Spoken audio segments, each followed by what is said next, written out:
I'm gonna get lit up as I've never been before. You will find me on the tiles. You will find me wreathed in smiles. I'm gonna get so lit up I'll be visible for miles. The city will sit up when the lights go up in London. We'll all be lit up.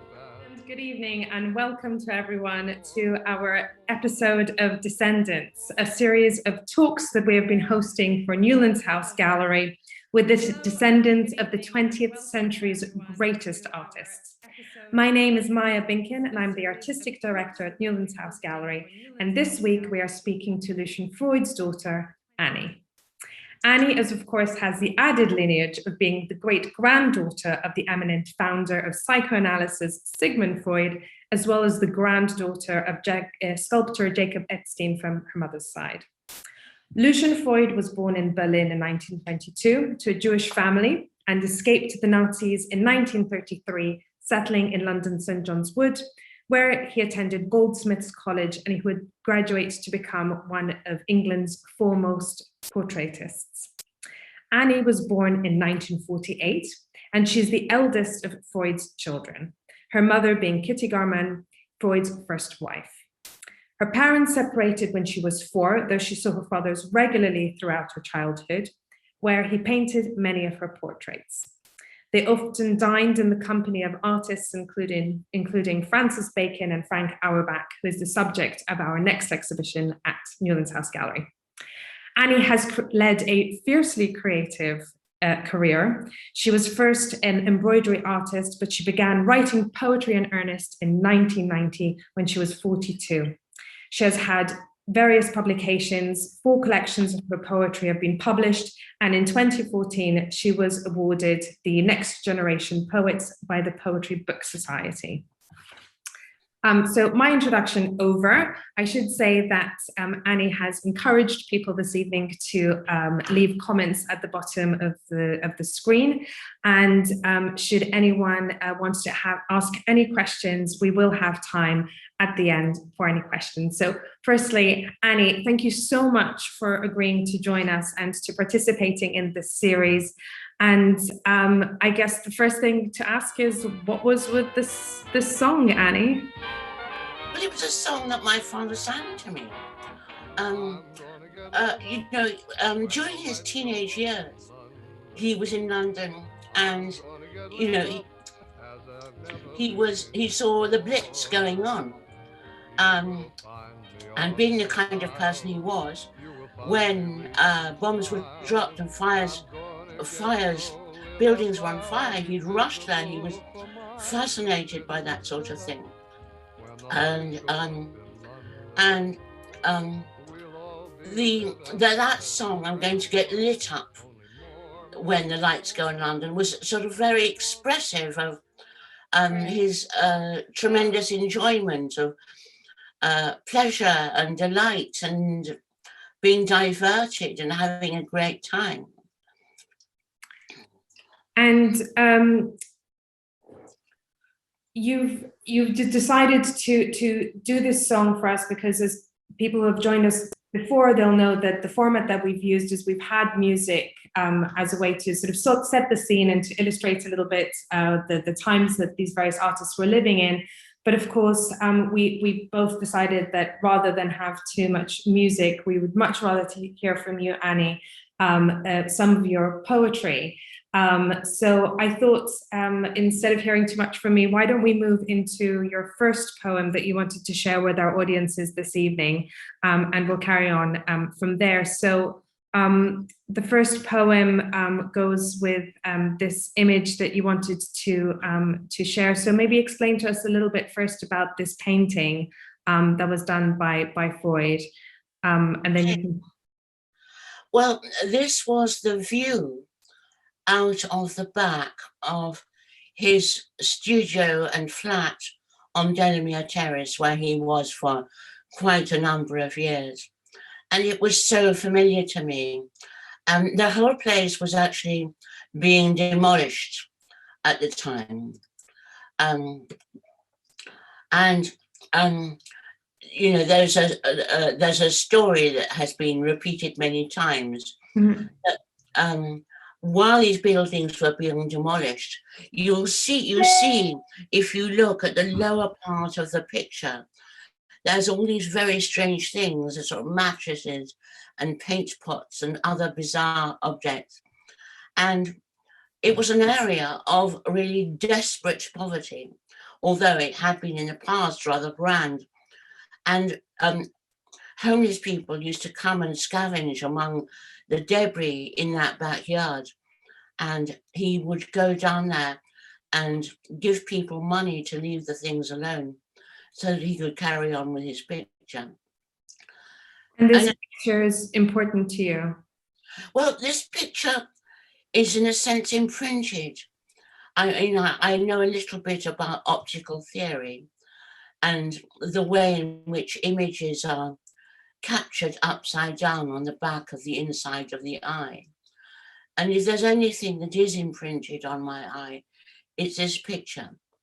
And when you first look at it, it has a sense of almost monochrome. But the more you look at it, the more color that you see. There's an amazing amount of green in the pipes, all sorts of wonderful blues. Mm. And also there's one of the things I love at the bottom of the picture.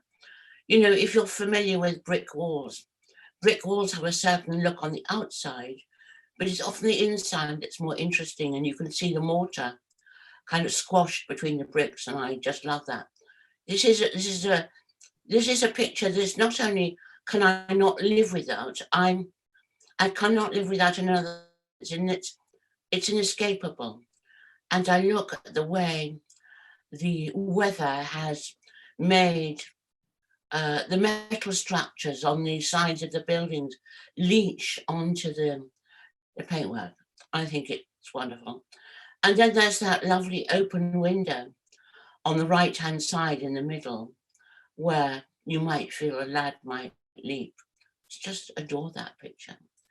So I shall read the poem Rare London Cheeses that sort of emerged from my affection for this picture. And how this happened was long before I had any work published, I had a dream that I stepped out of the front door of my house and I picked up a book that was lying in the gutter called Rare London Cheeses, and it turned out to be a book that I'd written without knowing I'd written it. Rare London Cheeses. Rarity must have been ordained to keep desire alive, and me as I follow after a butterfly, looking forward to the moment when I'll recall its yellow, and the Saturday that will stay with me for nothing more than how the sun surprised me with its heat, and that the sea was a blue I'd never seen before.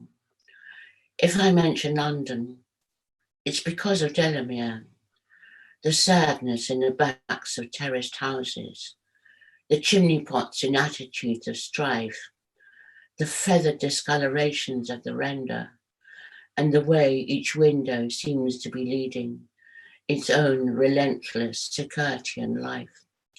Cheese commands respect. It has ancestral status. It is aspirational and suggests a connoisseurship that would exasperate were it not born of greed. Be they swathed in muslin or dipped in ashes, they will change your humour. And London cheeses? How can I ever say what anything is like? Rare London Cheeses is the title of a book of poems that I picked up in a dream from the gutter of my street. I opened it and felt the jolt of publication as I scanned the intention and the scope of every line. A moment later, I awoke to find it wasn't there, nor these words, nor my name along the spine.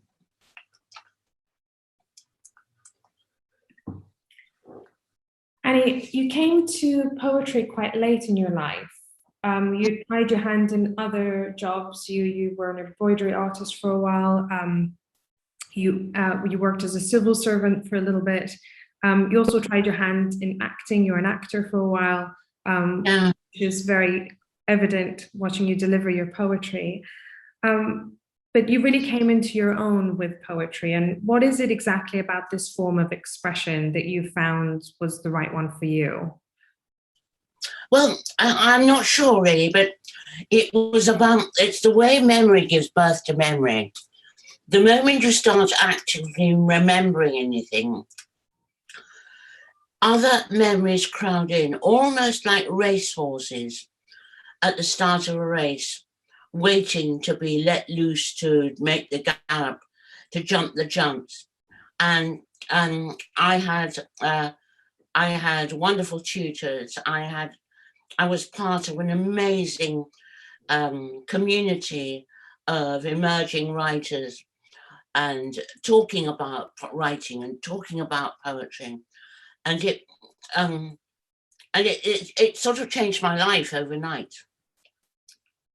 And are your poems always autobiographical, or where do you get the inspiration from? Well, I suppose anything you do, everything you produce is autobiographical. Yes. Sometimes I try. Sometimes I try and escape from the compulsion of the iconography that I'm sort of stamped with. But I always come back to think where places I've been and people I've talked to. So yes, but I hope not entirely. Why don't we move to your next poem that you wanted to read for us? I know that you were excited to read this next one, The Symbolic Meaning of Things and Reason for Not Dying. Yeah. Let me just find it.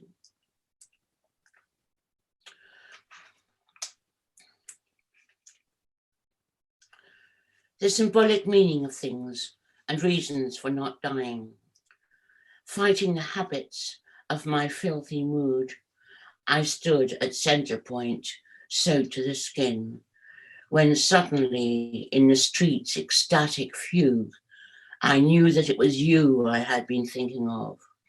And with a book about Velasquez in my hands, open at an old woman cooking eggs, I saw the shadow of her knife curve in her bowl, and the third egg that I will one day fry for you, ready in her hand. And just today, I notice that she's blind. I'll intimate the prospect of a small but steaming pie on your return from some exploit on the field. Then, like two reptiles dressed as ordinary folk, we'll grind down the nutmeg of speculative thought, and with our double entendre, split the air. And if I should outlive you, would I, in the full saturation of my grief, forever ever breathe verses at your photo?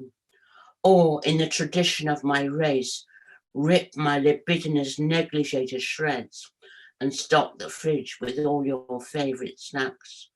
And will I, when I take my final breath, remember when you asked me to uncross my legs? You mentioned in your comment just now that you were branded by a symbolism. I'm assuming that you mean your family name, Freud, which you obviously your relationship with your father. Were you close to him? To my father? You were close to him, yes. Very, very. We used to talk constantly. He would pick me up with me and my sister. We might go to the National Gallery, we might go to Tate.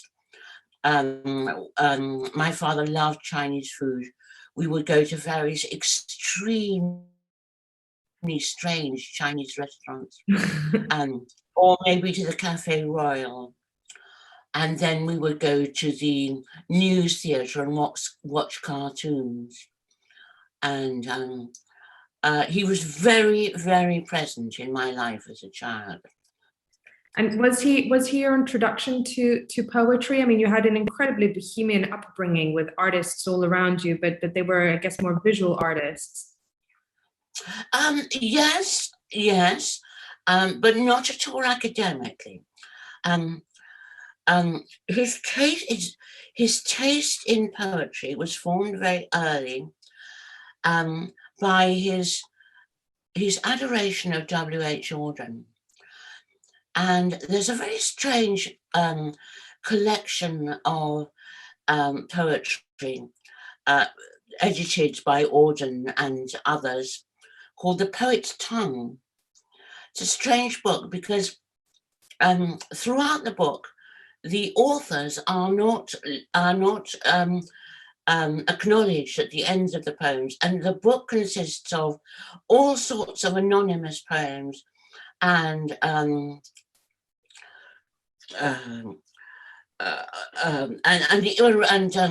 nonsense and nursery rhymes. It's a very strange book, but I know that it was a very important in terms of possession. Mm-hmm. And I think that is where his taste in poetry was formed. I mean, he adored Coleridge. He adored the Greek poet Cavafy. I think my delight in poetry came really from his absolute passion for the poems of Cavafy, and then later, as I was growing up, the poetry of Bertolt Brecht. But he had a very highly selective, but very important relationship. And T.S. Eliot, T.S. Eliot for him was like a journey into his own land, if you like. Let's move on to the next painting that you chose, and I would love you to share with the audience as to why you decided to choose this particular painting. Okay, well, I suppose, since my very early childhood, become very familiar with my father's extremely beautiful and delicate and luminous works, portraits of my mother, pictures of birds, landscapes where the colours were generally mostly pale. There was an amazing sort of definition, a wonderful quality of line. And then I can't quite remember how old I was when I saw this, and I was horrified because I thought, where's that delicate beauty gone? Where's that sort of delicious engagement with the senses? What is this with these muddy colours and this sort of absolutely ferocious plant? And yet I have, and also one of the things that my father excelled in was showing the damaged parts of plants. Like if you look at the pot and the places where the leaves are kind of dried and half dead. This is a painting I just adore. And I remember in the press, there were all sorts of outrageously hostile comments. And because my anxiety about the development in his work was recorded in the Daily Express, I think I immediately thought, no, this is an important painting. And I hate the word important, it's so rubbish. But it was a turning point in his. Yeah, well, yes, a number of turning points. Yeah. I think it's wonderful. I had a holiday in India where I stepped out of my hotel room and that plant was facing me outside my room. And I just return to it immediately. Being It's one of conscious. those paintings that's, again, imprinted on me in a way that is inescapable. And I have no desire to escape it. Why don't we move on to your next poem that you wanted to read with this painting? Okay. Well, about 7 or 8 years ago, I'd always painted in watercolor, and I was extremely dismissive about my painting, but I began to paint in oils in a way that was, I suppose, serious, in the sense that I took hours and hours and hours to make the paintings I did. And I wrote this poem, Why I Am a Painter. In this phase of my life, I'm unable to be serious about much else. Now I'm in bed, I think about the puppet show of Moby Dick I saw last October in a corrugated hut, and when the sail of the tattooed ship unfurled on a hinge, we were on the rolling seas, and Queequeg's Yojo jigged on the deck, and the great white whale hung down in the spot the harpoon was in every scene of Ahab's quenchless feud.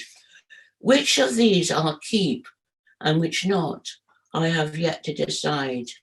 I'd be unfaithful to everything that's dear for the sake of my painting.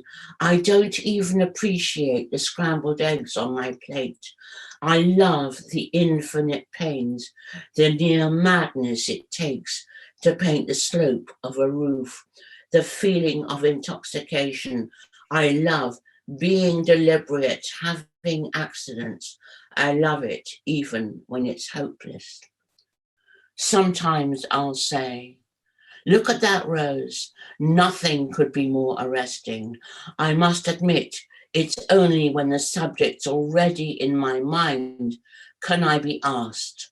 And next is Fez, its pockmarked walls and myriad windows like eye sockets, its crenellations, zinc roofs and cobalt rhomboids, the suggestion of an inner courtyard. And when I take 4 paces back to appraise my work, I feel the apertures of my pupils expanding and contracting in real time. And this is how it comes to me that lack of quality is itself a measure of quality, and that makes all the difference. I hold up my palette knife to steady myself, take infinitesimal quantities of paint, mix them slowly at first and then faster until the consistency is perfect before leaning into the picture.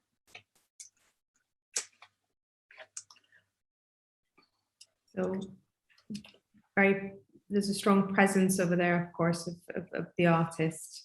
Why don't we move on to the next painting? And I thought maybe you could first read the poem, The Most Beautiful Bottom in the World, before we discuss the painting. Okay.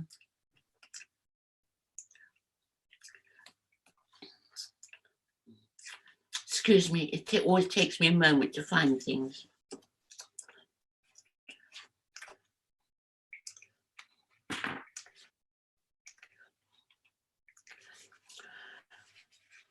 This poem took place, this poem took place one day when I was visiting him at his studio on Kensington Church Street. And we were talking, and I was in the back part of the front room, which was his kitchen. And there was a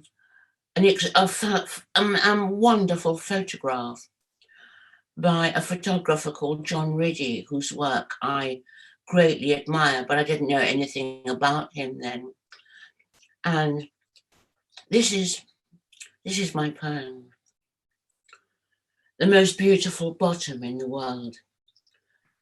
When I admired the photograph in your kitchen, you told me that it was of a statue of a boy famous for having the most beautiful bottom in the world, and that the emperor who loved him built a great library in his honor. But the boy with the beautiful bottom died before the library could be built, and you can't remember the emperor's name, except that he was one of the most distinguished, if not the most distinguished, of all the Roman emperors. You kissed me, I drove away, and all that's left is what you said about the photograph, and me going through a red light on the Bayswater Road, and the shiny touts on Queensway, trying to get you to eat in their Lebanese restaurants. So Annie, this is one of the many portraits that your father did of you. It's been a controversial portrait of you, of course, and you're in the nude. You look very uncomfortable. There's a real slight awkwardness to your pose in this painting. I've also read that the times that you were painted by your father were the moments where you most probably felt sort of closest to him and a part of his work. How do you feel about them today? I mean, they're beautiful paintings, and they're very clearly you. Well, I absolutely love the spectacular luminosity of this picture. It was tremendous fun. I have no idea what happened when he asked me. I don't know how he asked me to take my clothes off. I have not the slightest memory of that. But it was not actually a problem, although in some sense it was a problem, because my mother objected, and also because when you sit, one of the things that my father says about painting the nude is it's difficult because it deepens the transaction. And of course, it did deepen the transaction. And so it wasn't easy, but it was also terrific. And I never felt used or insulted in any way. I think I was 14. I was, like many girls of that age, extremely physically modest. If my mother bought me a V-neck sweater, I would always walk with my hand placed over the place where my skin would be exposed. So it's a great mystery to me how this was a good experience, but I have to be honest with you and to say that it was, and it matters to me, and I'm not going to pretend that it didn't. Well, what was his studio manner like for people who are not familiar with it? Well, I can only speak for myself. He was immensely chatty. He knew that sitting was arduous, and it really is, because when you sit for a very long time, for weeks on end, well, for me, sweat would pour in streams down my body. Also, it's painful to sit still for so long. So he would do his very best to entertain me and ask me about my interests and my life and tell me stories of his own and sing me songs and buy me sort of special treats, sort of lobster occasionally. But at the time he painted this picture, he was terribly into tinned food. We would eat an awful lot of what was called at that time mandarin oranges and sardines, and he'd go out and he'd buy sort of tins, and we'd sort of open them in the breaks.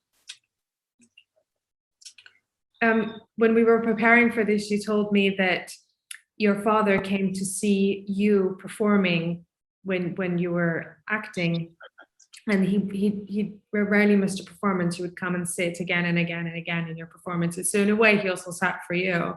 I'm not saying that it was as arduous as sitting for a painting, but he very much supported you as well in your creative endeavors. Well, I always had the impression, right from, I think about the age of 3, that he wanted me to be an acrobat. He would take me to the park, pick me up, and throw me as far as he possibly could, and I would sort of land somehow. And I think during his childhood he had a very, very close relationship with a girl who, while it doesn't appear to be acrobatic, she's not doing anything acrobatic, but she looks like an athlete. And I think he wanted me to be an actor, an athlete, a performer. And I didn't entirely fulfill his expectations of me. Why don't we read the aphorism, and I'll move on to the next painting. Okay. Well,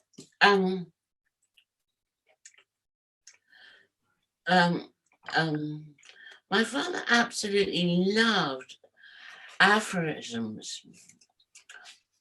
One of the ones he used to say to me the most often was a quote from Ruskin, which was, "The only wealth is life." I think he often was concerned about the nature of my aspirations. And when I would talk about them, he would say to me, "The only wealth is life." But there were many, many aphorisms. You know, he was very sort of, if you want, Wildian, Oscar Wildian, in the way he used aphorisms to sort of slice through a certain subject matter. And I also love aphorisms. And they just, and also there are certain writers who express themselves in aphorisms, and Don Patterson is one. Also, the Swiss poet whose work I have translated, Jacques Tournay, was also an aphorist. And I suppose I feel I love the slyness of the aphorism, the way it can function in the world. Anyway, I wrote this poem. The aphorism, when first discovered, is like meeting someone you've met before, but whose name you have forgotten.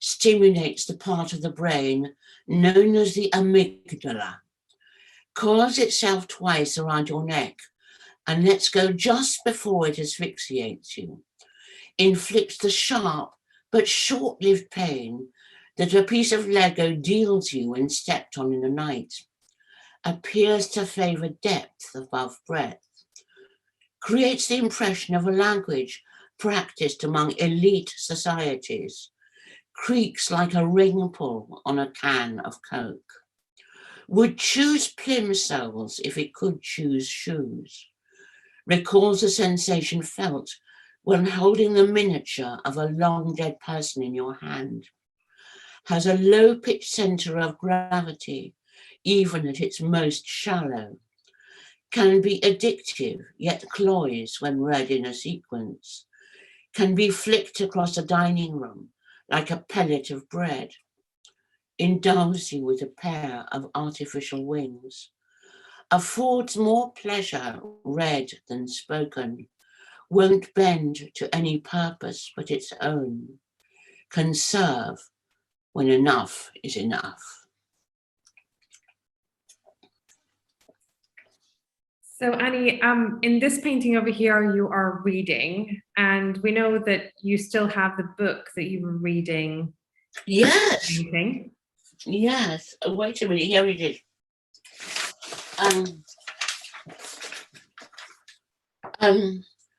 I was. I don't know quite when this happened. Probably when I was sitting for him. This is a book of the work of Daumier, and I'm looking at a book. I suddenly realised, without I suddenly realised that that's the book I was looking at. Let me show you, I don't know, something I just love from this book. He was a very political artist, and very interesting also, self-taught. And I just love the sort of electricity, the transgressiveness that you see in these images. I'm going to show you something without being able to see it myself. But I adore Daumier, his darkness, his mystery, his engagement with the brutality of public life. Yeah. So I was reading Daumier when I was sitting for that painting. And was his studio just full of art books, and you would just? Well, it was full of love letters and sort of dishes where sardines had once been eaten, and faded flowers and quinces and strange bedspreads, statues and also mountains of debris. Sometimes the newspapers were shin deep, you know. Mm. But when it's your parent, everything you take everything for granted. It's their atmosphere. It's who they are. Yeah. And you don't think, oh my God, how bizarre, how strange, how arcane. You just think, well, fuck it, it's Dad, you know. And here is a painting of you that he's done, where you're. It's called Annie in Jeans. You're wearing jeans. Yeah. And this is a very unusual painting. You mentioned about the face being actually very clearly painted, whilst the rest of the picture is quite loose. Well, the reason why this painting matters to me so much in terms of me and who I am is if you've been painted many, many times, there comes a point where you want art not to look like art. You want it to be, to be presented in a way that is neutral, where the person painting you and the person that you are really is almost abstract. It doesn't matter to you. And I think this was painted at a time where I must have experienced some sort of loss, maybe a breakup, maybe a change in my circumstances. I think I was sad. And what I love about this painting is there's no interference with me. Mm. And one of the things that's curious about it is that when you stand back from it, you think that there's some really clever trick being done with the way the face is painted that certain painters use. It's all the face is almost an abstraction, but then when you get closer to it, there's a tremendous amount of care and attention to the features, to the expression, to the feeling that the sitter is giving. And that is why it matters to me so much. And I love the way the hand drops almost like a piece of cloth. You know, there's no sort of attempt to kind of make the fingers and the nails matter. It's the sense of what is conveyed by the entire picture, sort of moment of quiet reflection where you feel less chatty, less communicative. It shows respect for me, and that's what I love about it. Annie, you wanted to read between appointments for this. Yeah. Well, this was between appointments. Okay. Now, at the time this painting was made, my father had a flat on the top floor. Now, if anyone who knows Camden Road, as it crawls uphill towards Camden Station. On the right-hand side, there's a whole series of Italianate white stucco houses, so 3, 4 floors high. And he had a flat in the top floor of one of those houses. And it was a most spectacular but tiny flat. It was 2 rooms with a galley kitchen, maybe a toilet with maybe a bath. I don't remember the bathroom. But from the front door, around the sitting room, and then out of the sitting room door, and then into the bedroom at the front, there was a black stripe embedded in the blood red carpet that covered the entire floor surface. And it was as far as I'm concerned, the most incredible expression of my father's taste in decor. And I used to love going there. And it was at that time that the poems of Brecht had been translated and published in English, and he was absolutely thrilled by them. And when I used to go round there, he would always read me another of his favourite Brecht poems. But this is my poem, Between Appointments, and it starts with a line from La Chambre double by Baudelaire. C'est quelque chose de crépusculaire. There was a black stripe in the red carpet that prowled like a lithe and subtle animal from the entrance to the flat around the walls of both small rooms. The small bronze of a squatting woman, the scent of turpentine, the aspidistra standing limp in the window, a wine glass on the table, 2 hooded lamps on the mantel imparted a stillness and repose in which I heard him often speak the line, jealousy is the barometer of love.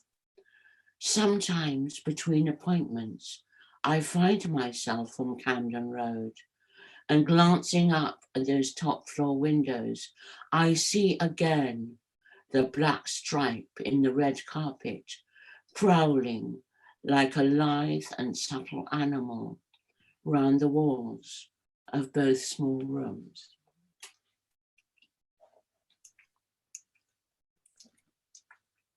Without much ado, why don't we move to Child with a Toy Dog? And do you want to read Birth Control with that? Yeah, Birth Control. Oh yeah, here it is.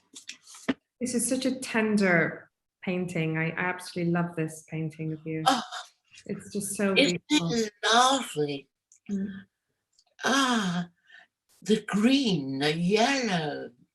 It's what you were saying before, that you were missing the light paintings that he was doing. Yes. And the way the eyelids are done, the nostrils, the lips. Very tender. It was painted at the house of my stepmother, Caroline.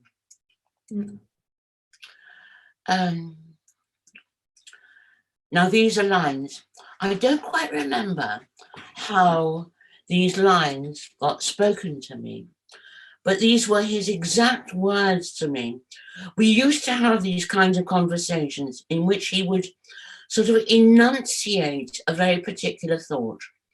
And I always felt that they were announced for me for a particular purpose of understanding that was elusive at the time.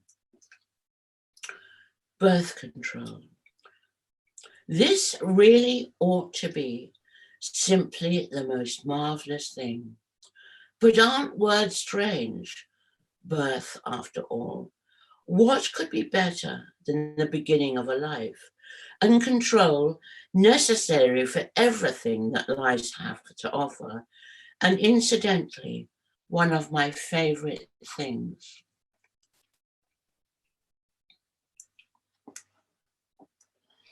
And There's another poem I'd like to read. Yes. In association with this poem, called Sting's Wife's Jam Has Done You Good.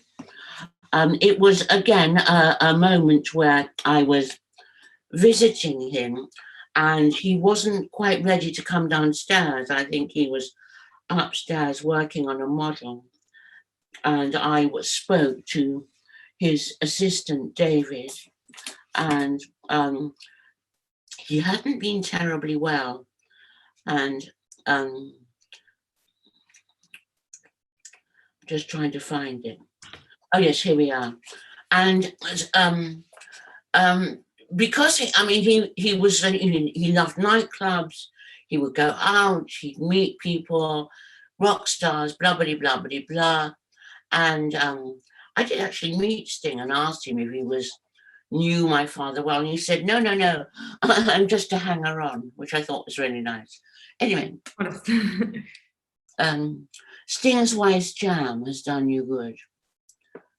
You pass me some nougat on the point of your knife that looks like one I used to have that I bought in France, that never went blunt and were lost in the debris of a moule marinière. Was that the bell? I hear you inquire. No, I reply, I think it's a bird. You are painting a restaurateur. More nougat is cut. What was that noise? It's a bird in the garden having a squawk. The model's upstairs. We kiss and we part.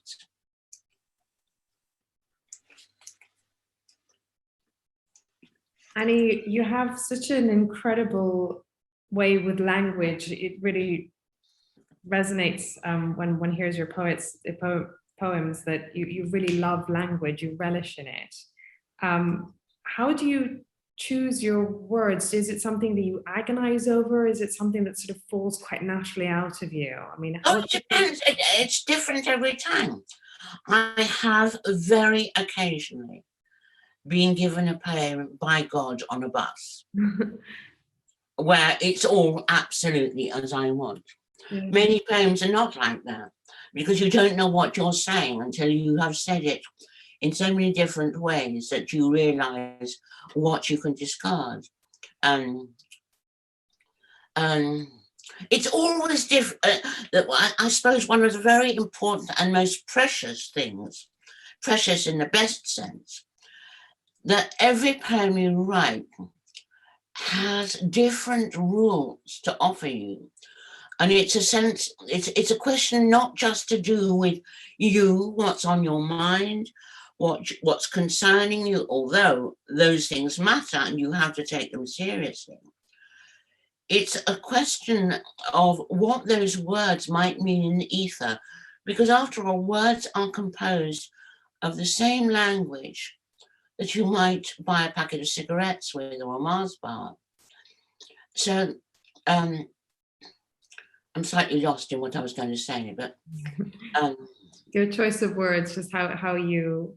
It's necessary. I mean, there is such a thing as writing sequences, and that is a slightly different matter. When you write a whole series of poems on a particular theme or originating from some mythic past. But most usually, for me, and this is how I prefer it to be, a poem exerts a sort of dictatorship on you. Mm-hmm, mm-hmm.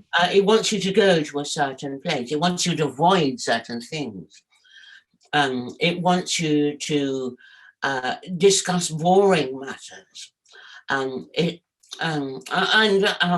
So in a sense, when I haven't written anything for a hell of a long time, but when I do, it's the poem that's in charge.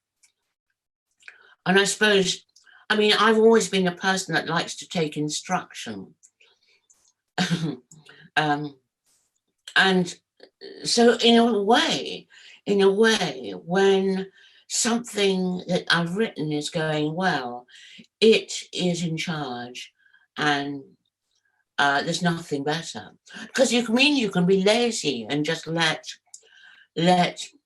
the external forces dictate how the poem is going to travel. Annie, you have very famous relatives, and you have carried the Freud name with you throughout your life. What has been the sort of biggest influence, if you had to choose one thing, that being a Freud has had on your life, a positive thing? My next question will be what the negative thing is. So what's the positive thing about being a Freud? Well, in a way, the negative and the positive are replied in one. It's tribal. It's tribal.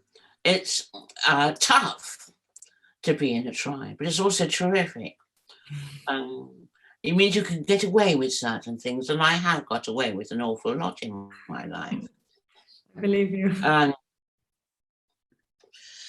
But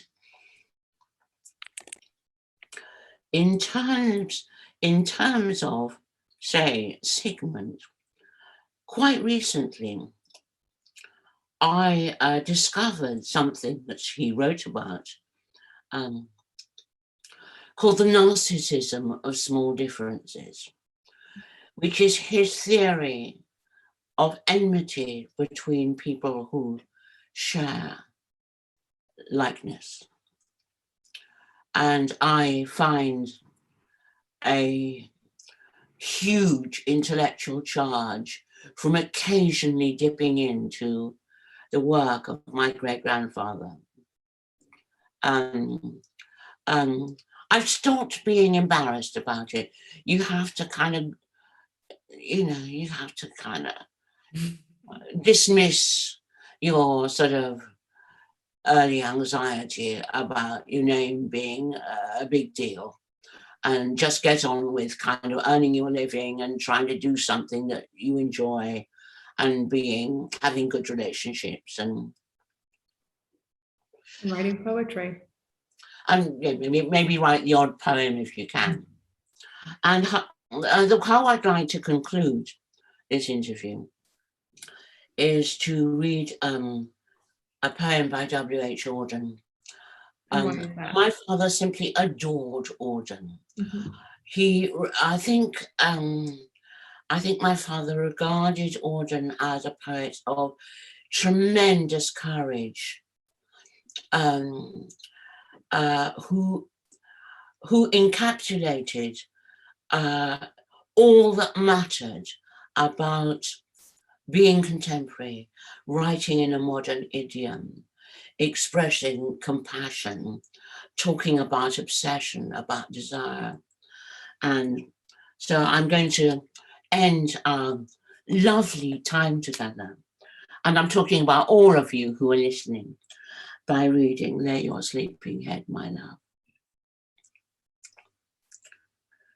Lay your sleeping head, my love, human on my faithless arm. Time and fevers burn away individual beauty from thoughtful children, and the grave proves the child ephemeral. But in my arms till break of day, let the living creature lie, mortal, guilty, but to me, the entirely beautiful. Soul and body have no bounds to lovers as they lie upon her tolerant, enchanted slope in their ordinary swoon. Grave the vision Venus sends of supernatural sympathy, universal love and hope, while an abstract insight wakes among the glaciers and the rocks, the hermit's sensual ecstasy. Certainty, fidelity on the stroke of midnight pass, like vibrations of a bell, and fashionable madmen raise their pedantic, boring cry. Every farthing of the cost, all the dreaded cards foretell, shall be paid, but from this night, not a whisper, not a thought, not a kiss, nor look be lost. Beauty, midnight, vision dies. Let the winds of dawn that blow softly round your dreaming head. Such a day of sweetness show, I and knocking hearts may bless. Find the mortal world enough. Moons of dryness see you fed by the involuntary powers. Nights of insult let you pass, watched by every human love.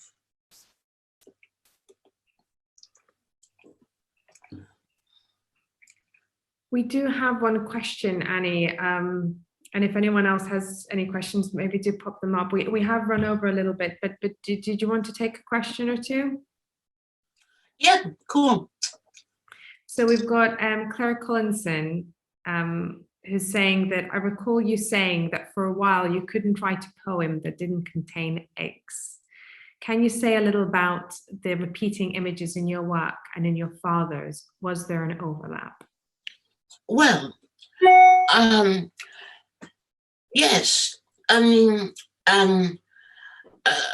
personal iconography, and here I must give honour to Roddy Lumsden, with whom I explored this notion.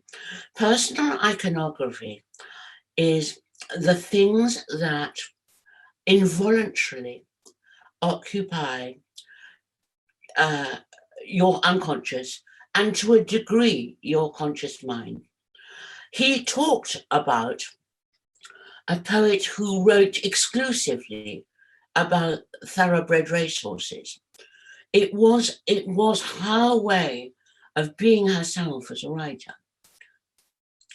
And so in my father's paintings, there are chairs, there are jugs, there are pieces of paper, there are views out of windows, which he must have been drawn to in a way that was irresistible. And as a writer, I also experience that. But I also try to expand my iconography. I don't want to regard myself as utterly choiceless. So that's why I read and look at art and go to exhibitions and immerse myself in writers that are completely beyond what I'm interested in. Yeah. And I think that matters. I think it's really important not to sort of just take your own iconography, seductive though it may be, for granted, but to travel beyond it, because there's a bigger world out there of infant mortality and the benevolent effect of plant life on human existence, or the way a dish might be cooked to make life worth living. And so I'm always trying to, just by sort of nudging, expand that personal iconography. Annie, we are out of time, but we have so many wonderful comments in the chat. So do make sure that you have a look through that. And there've been a few questions as to where one can see your poems. And I mean, you've got 4 books out now. They're available on Amazon, I take it. Is that correct? Oh yeah, easy peasy, cheap as chips. So I would direct our audience to Amazon to buy Annie's poems. Annie, thank you so much for the readings this evening. This has been really touching and fascinating, and a wonderful way to look at your father's paintings and listen to your words and learn more about him and about you and about your wonderful work. So thank you so much again.